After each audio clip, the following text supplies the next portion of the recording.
صفائی ستھرائی اور پاکیزگی وضو سے حاصل تو ہوتی ہے، لیکن اس کے ساتھ ساتھ اس کے ذریعے سے آخرت میں بخشش اور کامیابی کے ساتھ ساتھ عظمت اور بلندی بھی حاصل ہوتی ہے۔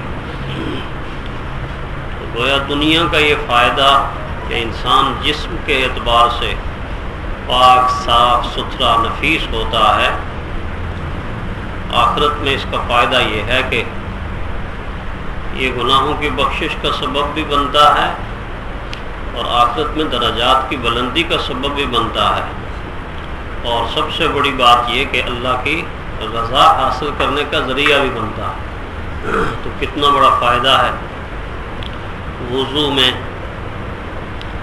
اس بارے میں پیارے پیغمبر صلی اللہ علیہ وسلم کا یہ ارشاد، مسلم کی یہ حدیث ہے، حضرت عثمان رضی اللہ تعالیٰ عنہ روایت کرتے ہیں کہ حضرت صلی اللہ علیہ وسلم نے فرمایا،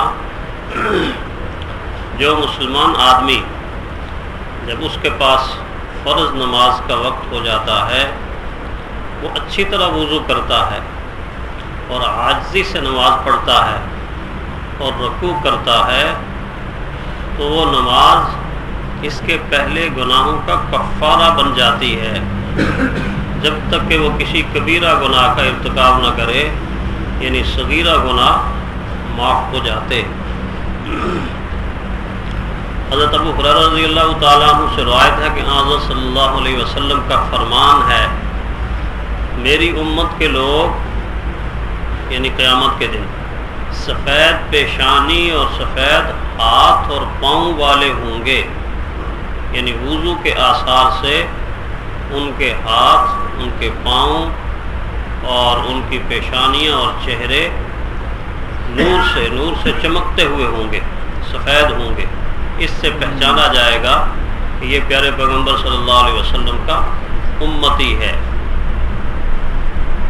حضرت عثمان رضی اللہ تعالیٰ عنہ سے روایت ہے کہ حضور صلی اللہ علیہ وسلم نے فرمایا، جس نے اچھی طرح وضو کیا، اچھی طرح وضو کرنے کا مطلب یہ ہے کہ وضو کی سنت اور آداب کا خیال رکھا، فرمایا پھر اس کے جسم سے گناہ یعنی صغیرہ گناہ ایسے نکل جاتے ہیں یہاں تک کہ ناخن کے نیچے بھی کوئی چیز ہو وہ بھی نکل جائے گی۔ اب ناخن کے نیچے چیز کا کیا مطلب ہے؟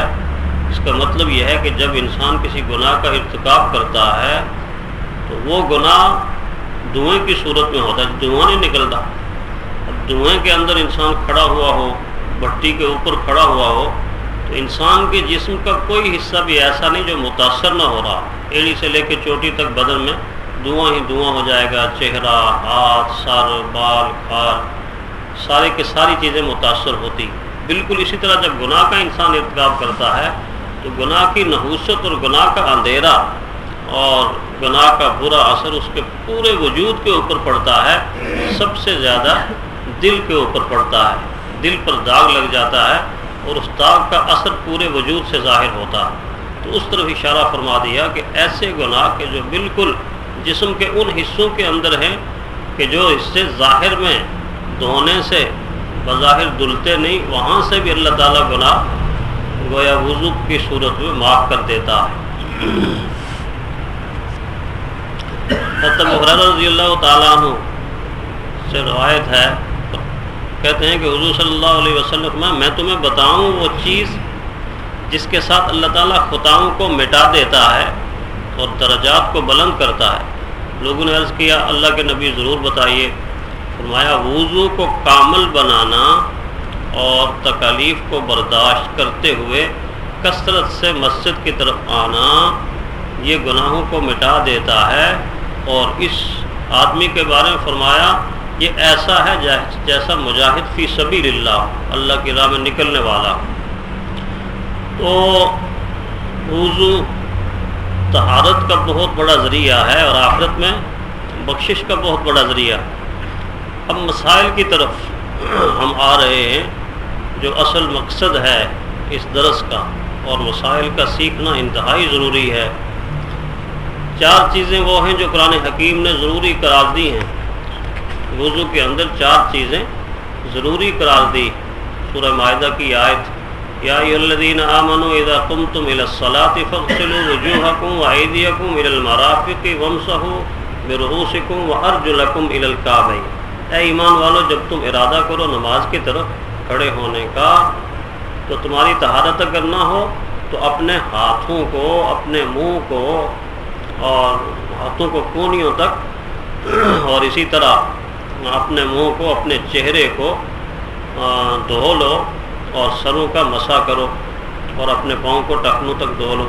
یہ 4 اعضاء قرآن حکیم کی اس آیت کے اندر بیان ہوئے۔ گویا یہ 4 اعضاء دھونے فرض ہیں، ضروری ہیں۔ 3 اعضاء کا دھونا فرض ہے اور چوتھے عضو کا مسح، اور مسح کی مقدار خود حضور صلی اللہ علیہ وسلم احادیث میں بتا رہے ہیں۔ پہلی بات سمجھنے کی یہ ہے کہ منہ کو دھونا اور دونوں ہاتھوں کو دھونا کہاں تک ہے۔ چہرے کا دھونا جتنا چہرہ نظر آتا ہے، یعنی پیشانی کے بالوں سے لے کر ٹھوڑی کے نیچے تک، اور ایک کان کی یہ لو کہتے ہیں اسے، ایک کان کی لو سے لے کر دوسرے کان کی لو تک یہ چہرے کا دھونا فرض ہے۔ اسی طرح دونوں ہاتھ کونیوں سمیت دھونا، کونی ہاتھ کے اندر داخل یہاں تک دھونا یہ فرض ہے۔ دونوں پاؤں ٹخنوں تک دھونا فرض ہے، یعنی ٹخنے اس میں شامل، ٹخنوں سمیت دھونا فرض ہے۔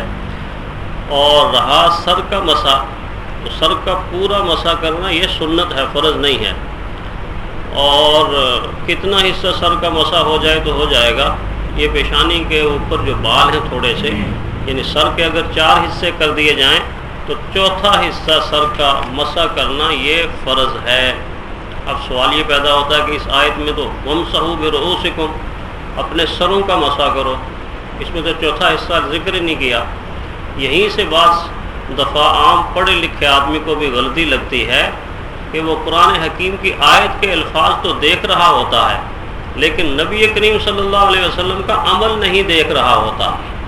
قرآن میں حکم موجود ہے اور اس حکم کی تفصیل پیارے پیغمبر صلی اللہ علیہ وسلم کی حدیث سے معلوم ہوگی کہ حضور صلی اللہ علیہ وسلم نے اس پر عمل کیسے کیا۔ بعض مرتبہ امت کی آسانی کے لیے رسول اللہ صلی اللہ علیہ وسلم عمل کو مختلف طریقوں سے کر دیتے تھے، تاکہ کوئی اس طرح بھی کر لے، کوئی اس طرح بھی کر لے، کوئی اس طرح بھی کر لے۔ یہ امت کی آسانی کے لیے حضور صلی اللہ علیہ وسلم فرماتے تھے، اور ہم امت کو مشکلات میں ڈالنے کے لیے ایسے اعمال کا ذکر کر کے دوسرے کی نفی کرتے رہتے ہیں کہ تم یہ نہ کرو، تم یہ نہ کرو، حالانکہ حضور صلی اللہ علیہ وسلم نے ایسا کیا ہوا ہوتا ہے۔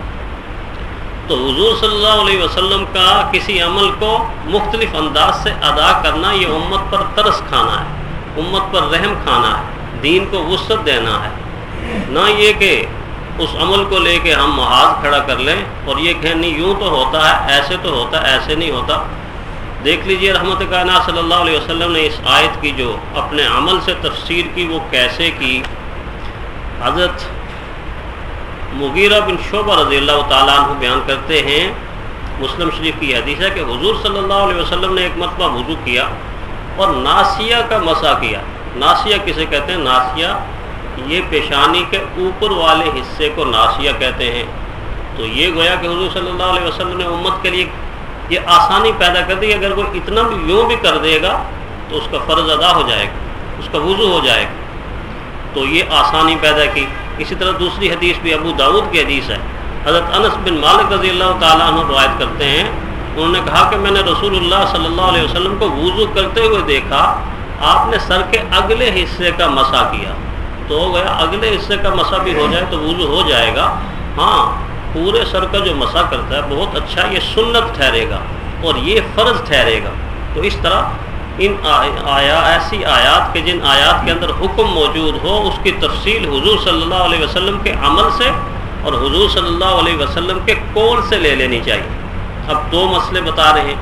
ایک مسئلہ یہ کہ اگر کوئی انسان وضو کرتا ہے یا کوئی خاتون وضو کرتی ہے، خواتین اکثر کھانا پکاتی ہیں، روٹیاں پکاتی ہیں، اور ان کے ناخن کے اوپر آٹا جمع ہوا ہے، فرمایا جب تک وہ آٹا ہٹے گا نہیں اس وقت تک وضو نہیں ہوگا، اس کو ہٹانا پڑے گا، دھونا پڑے گا۔ کیوں کہ پانی ناخن تک نہیں پہنچے گا، پانی جسم تک نہیں پہنچے گا۔ اسی طرح بتا رہے ہیں کہ وضو کتنی چیزوں کے لیے ضروری ہے، کس کس چیز کے لیے وضو ضروری ہے۔ یہ تو ہم سب کو پتہ ہے کہ وضو نماز کے لیے ضروری ہے، نماز کے لیے ضروری ہے۔ وضو سجدہ تلاوت کے لیے بھی ضروری ہے۔ یہ جو قرآن حکیم میں آپ آیت پڑھتے ہیں نا سجدے والی، تو فوراً سجدہ واجب ہوتا ہے۔ یہ سجدہ اگر کسی نے کرنا ہے تو بغیر وضو کے نہیں کر سکتا۔ یہ کیوں بتایا؟ اس لیے کہ بغیر وضو کے قرآن حکیم کی تلاوت جائز ہے۔ ایک انسان حافظ ہے، بیٹھ کے پڑھ رہا ہے، اس کا وضو نہیں ہے، قرآن پاک چھو نہیں رہا، ٹچ نہیں کر رہا، مس نہیں کر رہا، ویسے کوئی سورت پڑھ رہا ہے، درود شریف پڑھ رہا ہے، ذکر کر رہا ہے، تو بغیر وضو کے بھی سارے کے سارے ذکر جائز ہیں۔ لیکن اگر کوئی سجدہ تلاوت کی آیت تلاوت کرے گا اور اس کے بعد چاہے گا کہ میں سجدہ کر لوں، تو وضو کے بغیر سجدہ ادا نہیں ہوگا، وضو کرنا پڑے گا۔ تو سجدہ تلاوت کے لیے وضو ضروری ہے، نماز جنازہ کے لیے وضو ضروری ہے، اور اللہ کے بڑے گا کعبے کا طواف کرنے کے لیے وضو ضروری ہے۔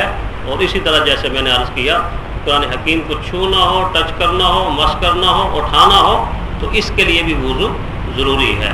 اللہ تعالی ہمیں عمل کرنے کی توفیق عطا فرمائے۔ الحمدللہ رب العالمین والعاقبۃ للمتقین والصلاۃ والسلام علی رسولہ الکریم۔ ربنا آتنا فی الدنیا حسنہ